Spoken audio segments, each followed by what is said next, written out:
बहुत इजी है परमेश्वर को भूलना और उसकी दी हुई चीजों में मगन हो जाना।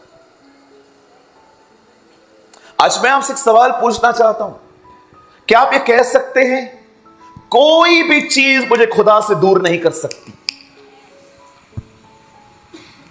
परमेश्वर आपको कुछ देता है तो इसलिए नहीं देता कि आप उसे लेकर चले जाएं, वो चाहता है उसे लेकर आप उसके और करीब आएं, और करीब। जानते हो उसकी करीबी कितनी जरूरी है? जीवन है उसकी करीबी में,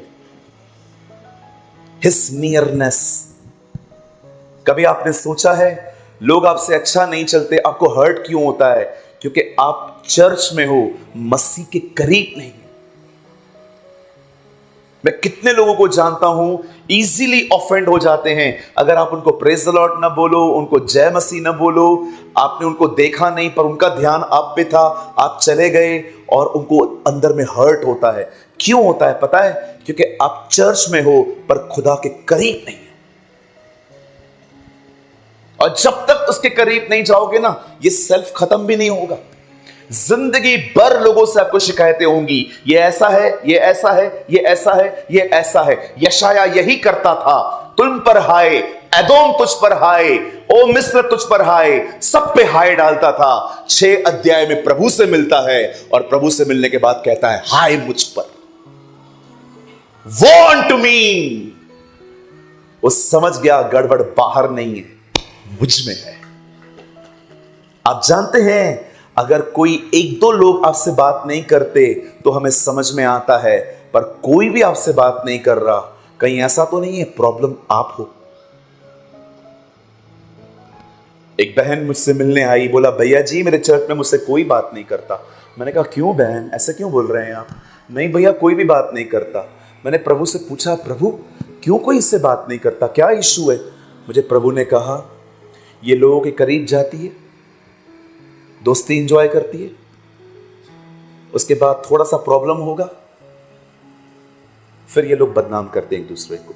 ऐसे करते करते करते करते रिश्ते खत्म हो गए हैं इसके। मैंने उसको कहा मेरी बहन मैं आपका आदर करता हूं, पर इस बात को याद रखिए किसी के भी करीब जा रहे हो ना तो एक बात याद रखना, कोई भी स्वर्गदूत नहीं है, हर एक की जिंदगियों में कुछ कमियां हैं।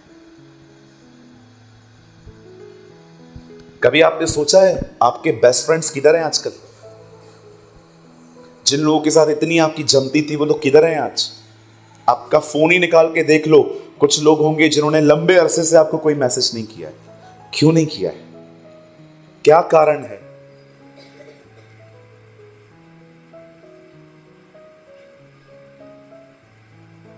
मूसा कहता है उसके करीब बने रहो। क्या आपने पवित्र शास्त्र को पढ़ते हुए इस बात को देखा? जब परमेश्वर आदम को बनाता है तो कहता है हे आदम तू सब खा सकता है एक को छोड़कर, जिस दिन तू खाएगा उस दिन तू मरेगा। बाइबल पढ़ के देखिए, आदम फल खाने के 930 साल बाद मरा है। परमेश्वर ने कहा उसी दिन मरेगा तू, उसी समय मरेगा। कहां मरा वो प्रभु? वो तो 930 साल के बाद मरा है। हमारी नजर में और परमेश्वर की नजर में मौत बिल्कुल अलग चीज है। हमारे डिक्शनरी में मौत है जान निकल गई, बंदा जमीन पे गिरा। जानते हो परमेश्वर मौत किस चीज को कहता है? जब एक व्यक्ति उससे अलग हो जाता है, उसका संबंध उससे टूट जाता है, परमेश्वर इस चीज को मौत कहता है। आप जानते हैं जब उसने फल खाया और खुदा का कलाम कहता है शाम को प्रभु आया, पहली बार अदन की वाटिका पूरी खाली दिखाई दी, कोई दिख नहीं रहा था। इसलिए परमेश्वर आदम तू कहां है? आदम हवा, हम नंगे हैं। किसने कहा तुम नंगे हो? क्या तुमने फल खाया? तब आदम एक लाइन में 2 ब्लेम्स लगाता है, आपने जो पत्नी दी ना उसने खिलाया, मैंने नहीं मांगी थी। आप जानते हैं आदम ने पाप किया। आदम को यह पता है वो नंगा है, पर आदम को ये पता ही नहीं है प्रभु के साथ रिश्ता टूट गया है। उसे नॉलेज है अपने नंगेपन का, पर उसे पता ही नहीं है वो खुदा से दूर हो चुका है। पर आपने यीशु को देखा, गिरफ्तार होने के बाद उसके भी कपड़े फाड़ दिए गए, और फाइनली जब उसे लकड़ी पे चढ़ाया गया, आप सोचो सिर्फ मात्र ये हिस्सा यीशु का कवर था, बाकी पूरा जीसस कपड़ों के बगैर था, और वो क्रॉस पे था। उसने क्रॉस पे पता है क्या कहा? हे परमेश्वर, हे परमेश्वर, तूने मुझे क्यों छोड़ दिया? आदम को यह पता था मैं नंगा हूं, यह नहीं पता था मैं खुदा से अलग हूं। यीशु को कोई फर्क नहीं पड़ा वो नंगा है, उसे फर्क पड़ा जब पिता ने उसे छोड़ दिया।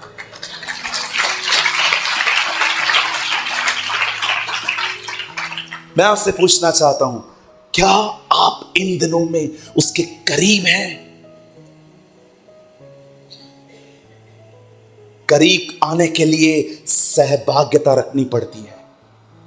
एक रिश्ता बता दो आप जिसके साथ संबंध में नहीं हो, उसके साथ भी अच्छा चल रहा है आपका। अगर किसी से एक अच्छा संबंध रखना है ना, तो दिन में 2 से 3 बार कॉल करना पड़ता है, उनसे पूछना पड़ता है आपने खाना खाया, आपने पानी पिया, आपके परिवार में सब ठीक है, आपके पास कोई प्रॉब्लम है तो मुझे बताना। इस तरह से रिलेशनशिप मेंटेन होता है।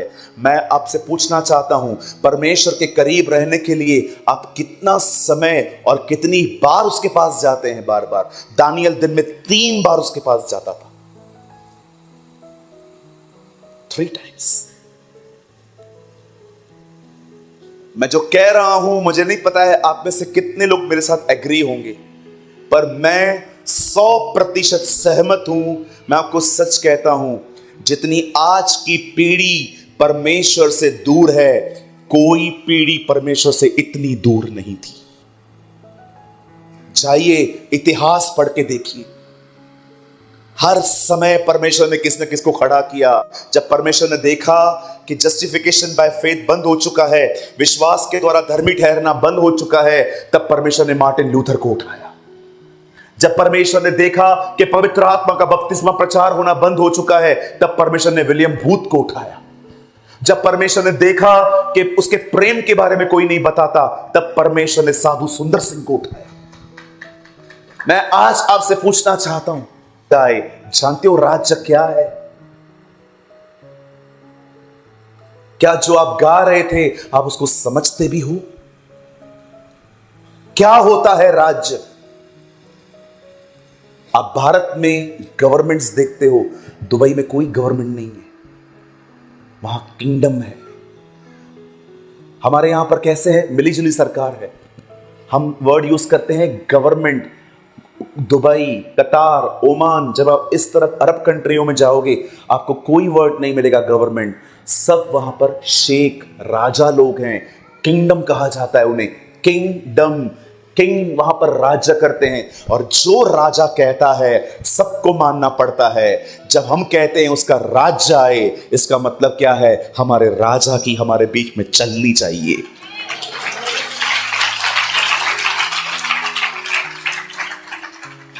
कहिए आपके बाजू वाले को, तेरे अंदर राजा की चलनी चाहिए। हाँ, राजा बोलता है आप लोगों को एनिमल मूवी मत देखो, फिर भी जाएंगे,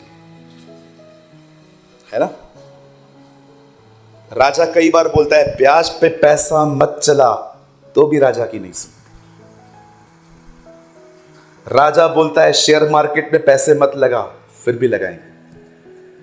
राजा कहता है अन्य जातियों में विवाह मत करो, तो भी करेंगे। कहां है उसका राज्य? राज्य में राजा की चलती है। और हम क्या कहते हैं? आपको पता है वो वहां पर राज्य करता है। इसीलिए यीशु ने प्रार्थना की और कहा तुम भी प्रार्थना करो, उसका राज्य पृथ्वी पर दिया है। जानते हो उसका मतलब क्या है? जैसे स्वर्गदूत वहां पर उसकी मानते हैं, वैसे ही मनुष्य पृथ्वी पर उसकी माने। हालेलुया, बोलो यीशु मसीह की।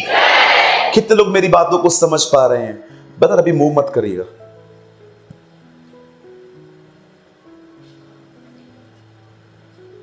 जब तू वहां जाए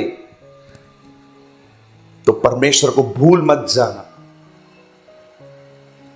बहुत सारे लोग जब तकलीफ थी, खुदा, प्रभु परमेश्वर, खुदावंद, तू मेरा ये, तू मेरा वो, रोते रोते आते थे।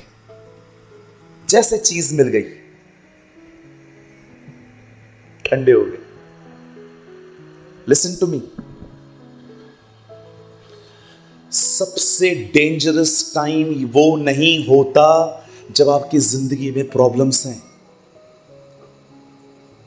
सबसे डेंजर टाइम वो होता है जब चारों तरफ से विश्राम है।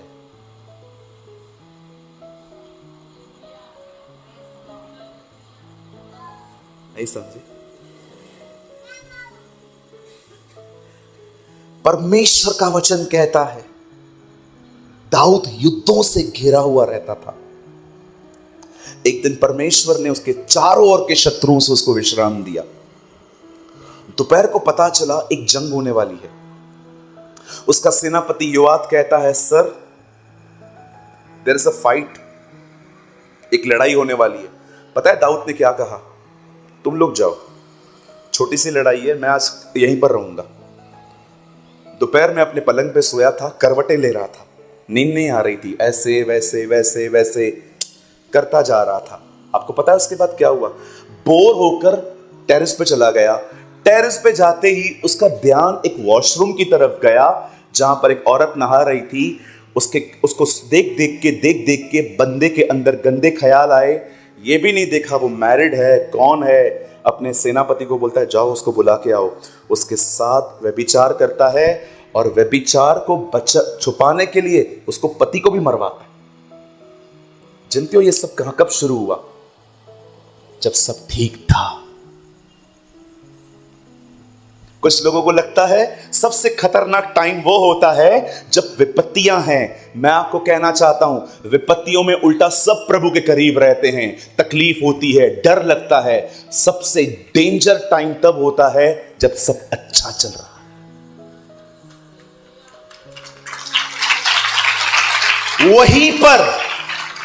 वहीं पर अधिकतर लोग ठंडे हो जाते हैं। चर्च के अंदर वचन चलेगा,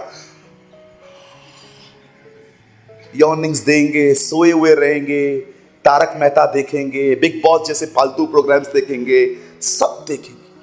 और संडे के दिन स्तुति आराधना ऊपर जाती है। प्रभु बोलता है कुछ भी ऊपर नहीं आ रहा है।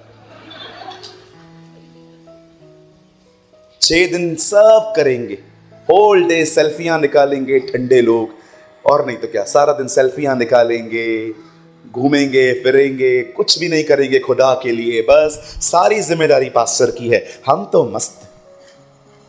आजकल सबको शॉर्टकट चाहिए। उपवास पास्टर करे, बाइबल सारा दिन पास्टर पढ़े, सब कुछ पास्टर करे। हमारे ऊपर सिर्फ हाथ रख दो, है ना? आजकल लोगों को चाहिए क्या? यही 3 चीजें चाहिए, चमत्कार, भविष्यवाणी, हाथ रखो।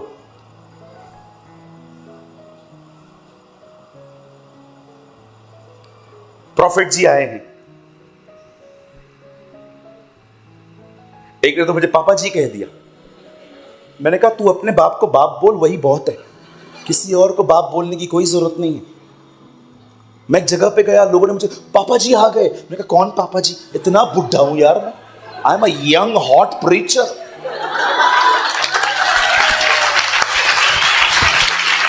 बोलो अपने बाजू वाले को, अपने बाजू वाले को बोलो, अपने बाप को बाप बोलो, यही काफी है।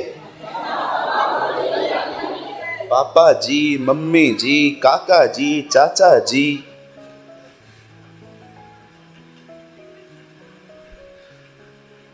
तो ब्रदर आप इसके खिलाफ हो? नहीं, बाइबल में स्पिरिचुअल फादर का दर्जा है, लेकिन जबरदस्ती नहीं कि मुझे बोलना ही पड़ेगा।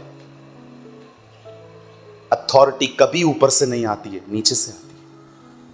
हम एक ऐसी जिंदगी जिए कि हमारी चर्च खुदा के कहे पास्टर मैं आपके अधीनता में जिंदगी जीना चाहता हूं। जबरदस्ती किसको भी नहीं की। मेरी अधीनता में जियो, तुम मेरा भेड़ है, इधर उधर नहीं जाने का, तुम मेरी भेड़ है। प्रभु ने कहा भेड़ मेरी है, पास्टर बोलता है भेड़ मेरी है। भेड़ कंफ्यूज है, मैं किसकी हूं? मैं आपको बताना चाहता हूं, आप किसी के भी नहीं हो, आप सिर्फ यीशु मसीह के हो। जीसस का कॉपीराइट है आपके ऊपर। वचन सुनने के लिए कोई कहां भी जा सकता है, कोई दिक्कत नहीं है। मैं अपने कलीसिया में खड़े होकर कहता हूं, सिर्फ सिद्धांतों को देखो, सिर्फ ये देखो उनका डॉक्ट्रिन सही है क्या, वो पवित्र आत्मा का बपतिस्मा, पानी का बपतिस्मा, प्रभु भोज, संगति वे सब बिलीव करते हैं। आपको पता है ऐसी कलीसियाएं हैं आज जो बगैर बपतिस्मा प्रभु भोज देती हैं। आजकल एक नया नाटक चालू हुआ है, डिजिटल चर्च। पास्टर है ही नहीं, स्क्रीन दिखाया जा रहा है। वहां पहुंचो, पास्टर किधर है? पास्टर गया घर पे, उधर वो स्क्रीन लगाते, पास्टर कहीं और है, यहां पर दिखाया जा रहा है। अगर मुझे तुझे स्क्रीन पर ही देखना है तो मैं यहां क्यों आऊं? मैं घर पे यूट्यूब पे नहीं देखूं? नहीं, आओ इधर, पैसा कैसे मिलेगा? बचिए, डिजिटल चर्च नाम की कोई चर्च नहीं होती। प्रभु अपनी कलीसिया में अपने अगुओं को रखता है, अपने शेफर्ड्स को रखता है। इन सबको आपका पैसा चाहिए। बोलो बाजू को, पैसा चाहिए। मैं एक जगह पे था, किसी ने मुझे कहा, ब्रदर हमको बताओ ना प्रॉफिट कौन होता है, सच्चा प्रॉफिट। आओ मैं आपको बताता हूं आज। यहां देखो, तुम लोग भी इधर देखो, बताओ ये किस चीज का साइन है? हाँ, सब करके देखो। हाँ, तू मुझसे मत मांग बहन, खाली ऐसे कर, ऐसे करो। बोलो मेरे पीछे, करना, तू भी करना भाई, करना। ईमेल भेजू क्या? करो, ऐसे करो, सबको करना पड़ेगा, नहीं तो मैं बंद कर रहा हूं। सब करो, बोलो मेरे पीछे। हाँ, बाहर वाले वीआईपी लोग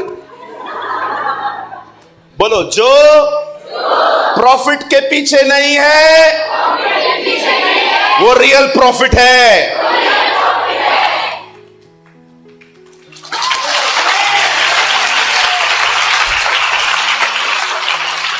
मैंने एक को कॉल किया, पास्टर जी, प्रॉफिट जी हमारे पास आओगे मेरे घर, मेरे चर्च में प्रीचिंग करने? उन दिनों में हमारी कलीसिया में मात्र 100 लोग आते थे। कौन हो आप? मैंने कहा pastor ji I am a pastor in Mumbai. अच्छा, कितने लोग आते हैं? मैंने कहा 100 लोग। 100 लोग? अच्छा, मैं आऊंगा तो फ्लाइट में आऊंगा? मैंने कहा हाँ, वो मैंने डिसाइड किया है, ट्रेन से आपका टाइम वेस्ट नहीं करेंगे हम, 30 घंटे लगते हैं। आप एक काम करो, मैं आपकी फ्लाइट अरेंज करूंगा। आप विश्वास करो, पैसे भी नहीं थे मेरे पास इतने, फिर भी मैंने कहा मैं कुछ भी करूंगा, कुछ भी भेज दूंगा, लेकिन बुलाऊंगा इसको। अच्छा, और आप रखोगे किधर? मैंने कहा अंकल हमारे टाउन में ना बहुत अच्छा होटल है, मैं आपको वहां रखूंगा। नहीं, मैं रेडिसन में रहता हूं। तो रेडिसन क्या होती है मुझे वो भी नहीं पता थी। बाद में मुझे पता चला रेडिसन 4 स्टार होटल है। तो मैंने कहा रेडिसन में रहोगे? हाँ, मैं रेडिसन में रहूंगा। और एयरपोर्ट पे गाड़ी कौन सी आएगी? हमारे पास अल्टो थी, जिसमें मैं खुद भी नहीं नापता हूं। मारुति की एक गाड़ी आती है अल्टो, उसमें। मैंने कहा सर आप परेशान मत होइए, मैं अच्छी गाड़ी, मैंने सोचा यार 3 दिन भाड़े पे करवाऊंगा अच्छी वाली गाड़ी। अच्छा सुनो, मैं आऊंगा लेकिन गाड़ी थोड़ी अच्छी लग्जरियस BMW ऑडी 80 लाख की गाड़ी है। मैं सोच रहा था मैं किधर ढाका डालूं। ठीक है, तो अगले दिन मैंने उनको फोन रख दिया। मैंने कहा सर मैं आपको बताऊंगा, क्योंकि बजट बहुत ऊपर चला गया था। अगले दिन उन्होंने मुझे कॉल किया, सूरज बोल रहे हो? मैंने कहा यस सर। अरे तुमने बताया क्यों नहीं? मैंने कहा सर नाम में क्या रखा है? अरे आप बताते तो सही। बोलो कभी आना है? मैंने कहा सर मैं आपको बताऊंगा। फिर मुझे किसी भाई ने बोला आप बुला रहे हो उनको? दोबारा किसी और से कॉल करवाया। मैंने कहा नहीं पास्टर जी मैं नहीं बुला पाऊंगा, हाथी पालना ज्यादा सस्ता है, ये बहुत महंगे वाले पास्टर हैं। तो मुझे कह रहे थे अरे नहीं बुलाओ। मैंने कहा अंकल मेरा एक मैसेज देना उनको, मेरा उस मैसेज मेरा मैसेज कन्वे करना, उनको बोलना मुझे आपकी कोई बात बुरी नहीं लगी, ठीक है, आपका लाइफस्टाइल है, आई डोंट जज, आप उस माहौल में पले बढ़े हो। हम तो बचपन से ज़मीन पे सोने वाले लोग हैं। तो मैंने उनको बोला, उनको मेरा एक मैसेज कन्वे करना। उन्होंने बोला कितने लोग हैं, तो मैंने उनको बोला 100। तो वो सोच रहे थे, उनको बोलना हमारा प्रभु 12 के लिए स्वर्ग छोड़ के आया था।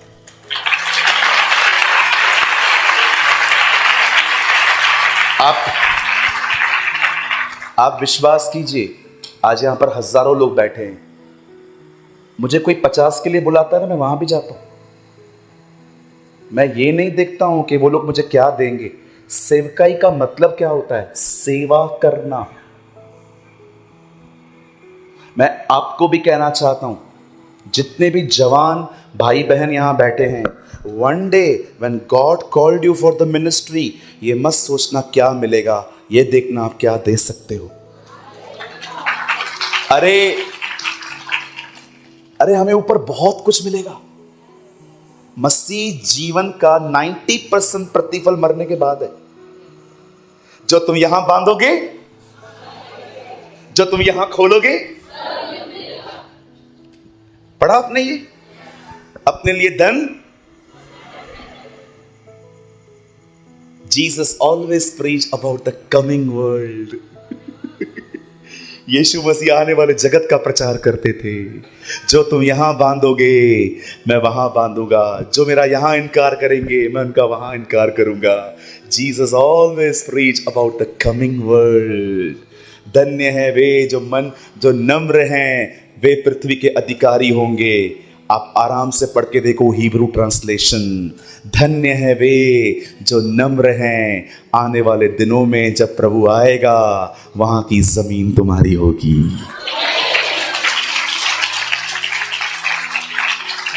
हालेलुया, बोलो यीशु मसीह की। जब परमेश्वर कहता है उसे मत भूल,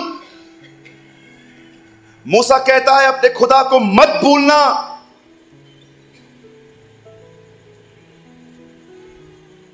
दस कोड़ी उसको कह रहे थे, हे यीशु दाऊद की संतान, हम पे दया कर, हम पे रहम कर। 10 को कहता है जाओ अपने आप को याजक को दिखाओ। 10 के 10 चंगे होते हैं। एक लौटता है और उससे सवाल पूछा जाता है, बाकी 9 कहां है? भूल गए मुझे? आप वो व्यक्ति बनो जो उसके पीछे दौड़े।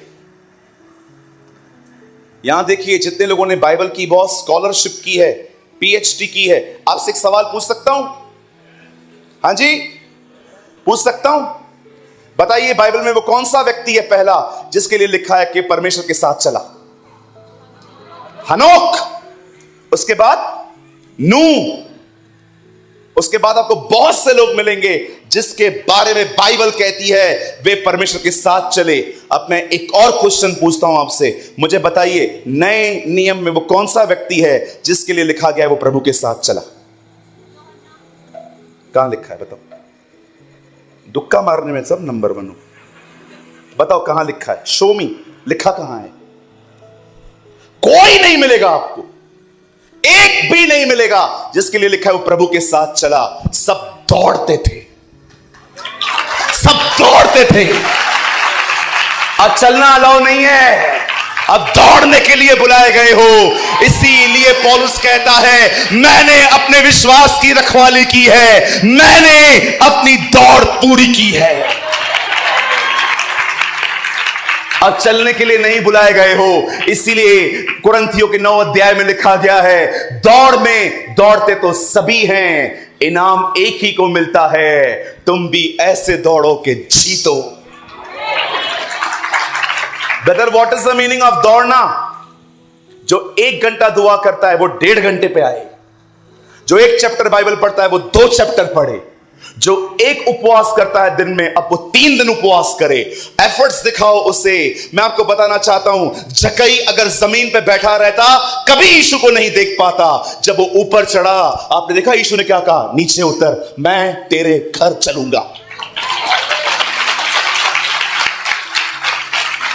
चेले आए, कब्र को देख के चले गए। मरियम वहीं पर खड़ी थी, रो रही थी, कहां लेकर गए हो? मरे हुए यीशु को ढूंढ रही थी। और अचानक उसके सामने यीशु आके कहता है, मरियम रब्बूनी, मुझे मत छू। पता है उसने क्यों कहा? हक करने जा रही थी उसको। उस लेडी को देखा है? आप जानते हो, बहनें भाइयों के मुकाबले फिजिकली थोड़ी सी वीक हैं। आप देखो, वजन उठाने में आपको तकलीफ होती है, बैग उठाने में हम लोग कैसे उठा लेते हैं। प्रभु ने हमें ऐसा बनाया है, आपको थोड़ा वीक, हमको थोड़ा उसने स्ट्रेंथ ज्यादा दी है। पर आपने देखा, मरियम स्वर्गदूत को बोलती है, कहां रखा है उसको? दो मुझे, मैं ले जाऊंगी। What a woman of God, what a woman of God. बोलती है, दो, मैं ले जाऊंगी। ये वो लोग नहीं थे जो कमरे में बैठे हुए थे, इन्होंने मेहनत की। कहां हैं वो 9? क्या वे चंगे नहीं हुए? जानते हो आपको कैसे व्यक्ति बनना चाहिए? एक दिन एलिशा की मौत हो गई। बड़ा हंसी आएगा आपको ये सुनने। एक दिन एलिशा की मौत हो गई। लोगों ने एलिशा को ताबूत में डाला और एक कब्रिस्तान में गाड़ दिया, एक ग्रेवयार्ड में उसको गाड़ दिया। इजरायलियों के साथ हर साल एक बार मोआबी जरूर लड़ते थे। जब 1 साल के बाद, एलिशा के 1 साल के बाद, एक और लड़का मरा और वो उसको वहीं पर लेके गए जहां पर एलिशा की कब्र थी। और पता है हुआ क्या? सब उस लड़के को लेके जा रहे थे कब्रिस्तान में। उन्होंने सामने से देखा मोआबी लड़ने आ रहे हैं। उन लोगों ने लड़के को उधर ही छोड़ दिया और वहां से भाग गए। लड़की की बॉडी एलिशा की कब्र के ऊपर जाके रुक गई। जैसे ही लड़की की बॉडी एलिशा के साथ टच में आई, लड़का जिंदा हो गया। सुनो सुनो सुनो सुनो, हुआ क्या? जैसे लड़का जिंदा हुआ, लड़के ने क्या देखा पता है? जो लेकर आए थे वो भाग गए। अब मुझे एक बात बताओ, अब शत्रु के ज्यादा करीब कौन है? वो जो भाग गए कि ये? जरा दोस्तों, ये कैसे भागा होगा? आप सोचो, एक लड़का सो गया, जैसे ही जिंदा हो गया और वो उनको देख रहा होगा, चले गए। अरे अब आप सोचो, अधिक ज्यादा तेज कौन दौड़ता होगा? ये लड़का कि वो जो भाग गए। मैं ये विश्वास करता हूं, ये हम हैं। हम मरे हुए थे, हम मरे हुए थे। एक दिन हम यीशु के साथ टच में आए, हम जिंदा हो गए। अब हम भागने के लिए बुलाए गए हैं। रन, भागो। 75 साल की उम्र में परमेश्वर अब्राहम पे प्रकट होते हैं और कहते हैं, अब्राहम मैं तुझे संतान दूंगा, मैं तुझे फेमस करूंगा, मैं तुझे लैंड दूंगा। बाइबल बताती है 24 साल तक परमेश्वर ने उसे कुछ नहीं दिया और जब वो 100 साल की उम्र में हुआ तब उसे बच्चा पैदा हुआ। पर क्या आपने देखा है, जब अब्राहम 99 वर्ष के हो गए, एक दिन वो एक ऐसे पेड़ के नीचे बैठे हुए थे जिस पेड़ में एक भी पत्ता नहीं है। बाइबल कहती है वो बांज वृक्ष के नीचे बैठा था और सामने से प्रभु आ रहा था। बाइबल बताती है अब्राहम दौड़ा, उसके सामने गिर गया। 99 की एज में, प्रतिज्ञा पाए हुए 24 साल हो गए थे, कुछ नहीं मिला था। और जब प्रभु आया उसके सामने पड़ा रहा, उसके सामने दौड़ के गया। कितने लोग हैं अब्राहम की तरह हैं कि 24 साल से प्रार्थना नहीं सुनी गई है, तब भी प्रभु को देख के दौड़ते हैं। पढ़ा है आपने? जब परमेश्वर लोगों से मिलता था, अपना नाम बाद में बताता था, पहला नाम बोलता था अब्राहम। मैं अब्राहम का परमेश्वर, I am the God of Abraham. मत्ती 1:1 में क्या लिखा है? अब्राहम की संतान, दाऊद की संतान, यीशु मसीह। यहां भी अब्राहम पहले। इवन एक व्यक्ति लाजर मरने के बाद जैसे ऊपर जाता है, उसे पहला व्यक्ति परमेश्वर नहीं, अब्राहम मिलता है। आज मैं सबसे पूछना चाहता हूं और मैं क्लोज करना चाहता हूं, मुझे बताइए, क्या आप उसके पीछे दौड़ रहे? अरे आप में से बहुत लोग पता है उसके पीछे क्यों दौड़ते हैं? मिनिस्ट्री चाहिए। यहां देखिए, don't use God for mic. अपने परमेश्वर का उपयोग न करें यहां तक पहुंचने के लिए। Use your mic for God.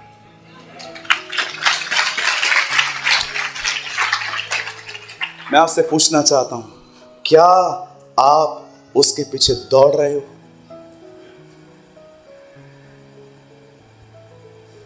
क्या आप उसे ढूंढ रहे हो? क्या आप उसे खोज रहे हो?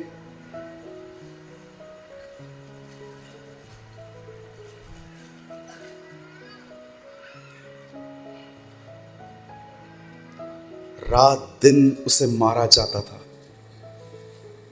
गालियां देते थे लोग उससे, फिर भी कलीसियाओं को पत्रियां लिखता था, 10,000 अन्य भाषाओं में बोलता था। स्वर्ग उठा लिया गया था। जब वापस आता है तो उसको पता भी नहीं है मैं स्वर्ग कैसे गया हूं। कहता है न जाने देह रहित वरन देह सहित, मुझे पता ही नहीं है कि मैं बॉडी में गया हूं कि स्पिरिट में गया हूं।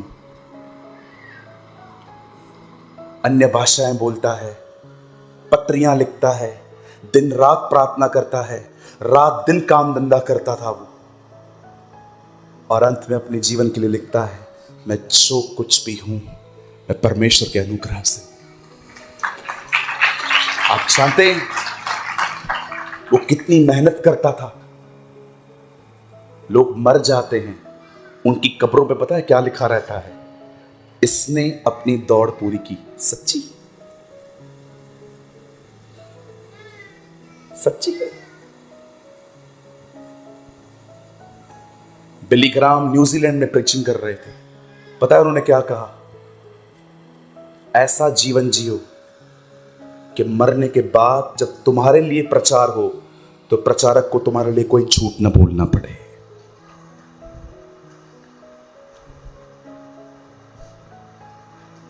हमारे टाउन में एक अंकल थे, दिन रात पीते थे। मैं बिल्डिंग से नीचे उतरता था, उनका घर सामने होता था। मैं कितनी बार उनके पास गया, मसीह में थे। मैं उनको कहता था, अंकल बंद कर दो ना, आंटी इज ओल्ड, कल आपको कुछ हो गया वो बेचारी किधर जाएगी। मैं कल से बंद कर देगा सूरज। अगले दिन मैं आता था, सेम, कभी स्कॉच, कभी विस्की, कभी बियर, कुछ न कुछ चाहिए रहता था। एक दिन वो मर गए और मैं जस्ट गया उनके फ्यूनरल पे। मैं उनके पास गया, पादरी साहब खड़े थे। सर मर चुके हैं, पर मैं आपको बताना चाहता हूं उन्होंने अपनी दौड़ पूरी की है। मैं वहीं खड़ा था, मैंने कहा दौड़ पूरी की? कौन सी दौड़? कौन सी दौड़? मैं उधर खड़ा था तो मैं सबको देख रहा था। दौड़ पूरी की है? कौन सी दौड़? हर चीज टेस्ट करके इन्होंने अपनी दौड़ पूरी की है, इन्होंने हर चखी है। मैं उस दिन देख रहा था, पादरी साहब कितना झूठ बोलते हो। बिली ग्राम ने कहा, ऐसी जिंदगी जियो कि लास्ट डे पे प्रचारक को तुम्हारे लिए झूठ न बोलना पड़े।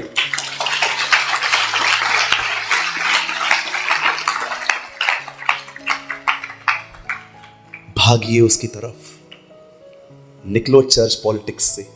ये आई, ये गया, ये ऐसा, ये वैसा, चुगलियां मारना, यहां की बातें वहां करना, नफरतें दूसरों में डालना बंद करो। खुदा में बढ़ो, उसके अनुग्रह में बढ़ो, उसके वचन में बढ़ो। बोलो बाजू वाले को, पॉलिटिक्स में बहुत ग्रो कर लिया, अभी वचन में ग्रो करेंगे।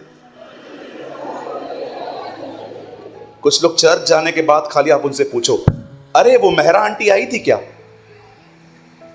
शर्मा अंकल आए थे?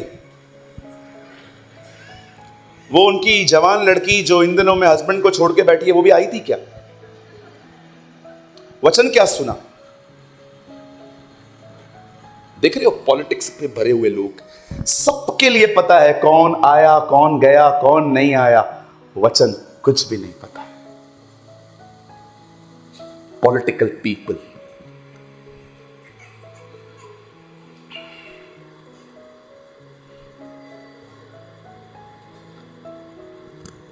मैं जाने से पहले एक आखिरी बात बोल के जाता हूं। My message is over.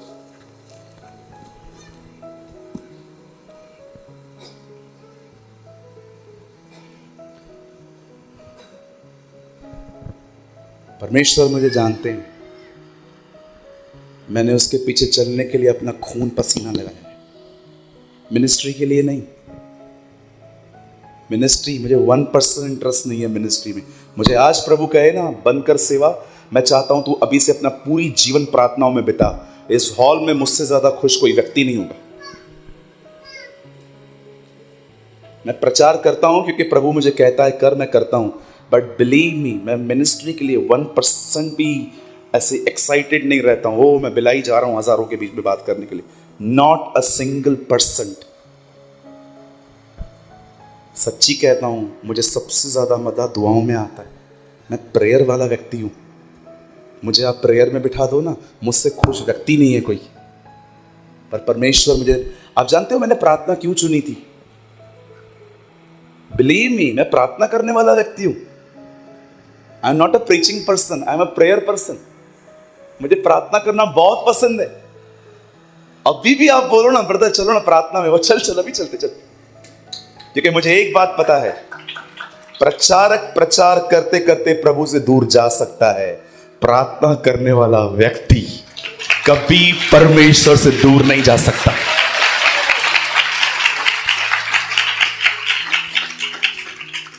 मैं किसी भी मंडली में जाता हूं, लोग कहते हैं ना ये देखो ये ऐसा है, मैं उसको ऐसा कहता हूं, ये ऐसा है ये वैसा है। मैं उनको एक बात कहता हूं, तू अपना काम करना। This is none of our business.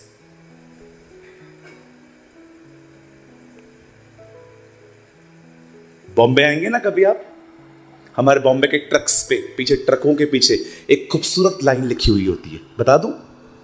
नहीं, मेरा भारत महान नहीं, कुछ और लिखा रहता है। मैं आपको बताऊं? बुरी नजर वाले, बुरी नजर कोई होती ही नहीं है। हमारे बॉम्बे के ट्रकों पे एक बहुत खूबसूरत लाइन लिखी रहती है, तू अपना देख। कई अपने पास वाले से,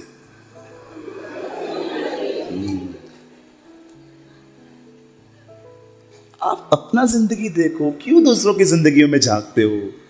आप ये देखो आप किधर हो, आप कितना बढ़ रहे हो, आप कितना वचन पढ़ रहे हो। कितने लोग हैं यहां पर, अभी भी कुछ लोग फोन चलाते होंगे,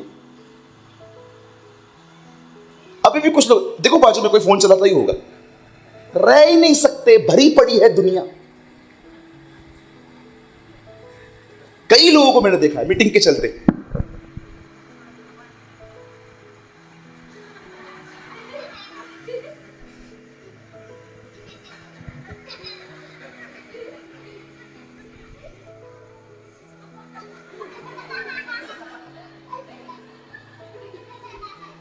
इधर काय को आए हो? बॉम्बे आओ, बॉलीवुड में ट्राई करो, पिक्चर मिलेगा। इतनी क्या एक्टिंग करते। मैं चर्च पे एक लड़के को देख रहा था,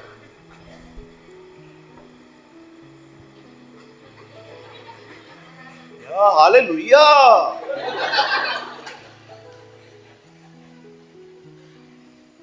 हालेलुया।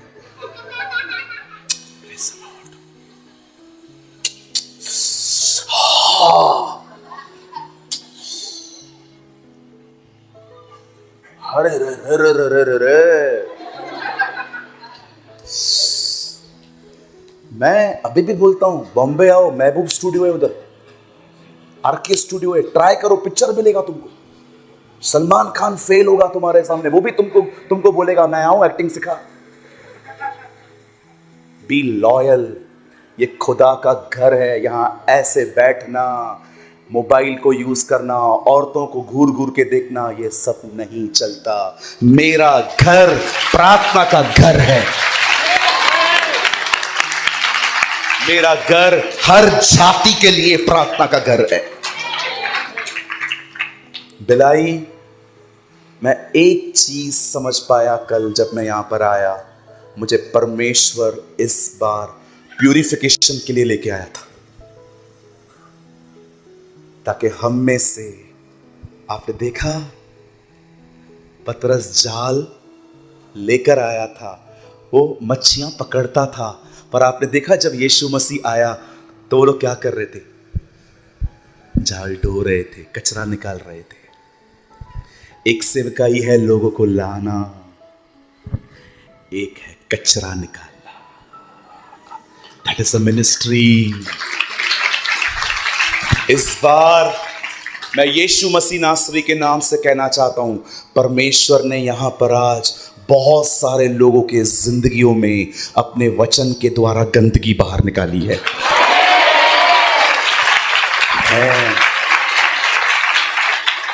और मैं जाने से पहले फिर से कहता हूं, इससे पहले कि बिलाई यीशु को बादलों पर देखे, उससे पहले बिलाई यीशु को आप में देख पाए।